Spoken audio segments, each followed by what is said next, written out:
In this tutorial, I'll show you how to watch Hulu on Chromecast so you can stream your favorite shows and movies directly to your TV. Let's get started. To watch Hulu on Chromecast, begin by ensuring your Chromecast device is set up and connected to your TV and Wi-Fi network. Next, open the Hulu app on your smartphone or tablet, available on iOS and Android, or use the Hulu website on your computer.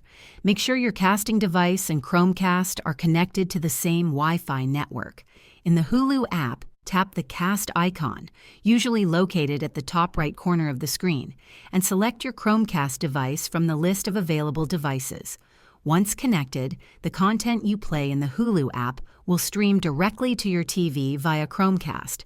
You can control playback, adjust volume, and browse other shows or movies from your casting device. If you're using a computer, open Hulu in your browser. Click the Cast icon in the Chrome toolbar, if Hulu supports casting, and select your Chromecast device. For the best experience, ensure both your casting device and Chromecast have a strong Wi-Fi connection. If this video helped you, please hit the like button and subscribe to this channel for more useful tutorials. Thanks for watching and enjoy streaming Hulu on Chromecast.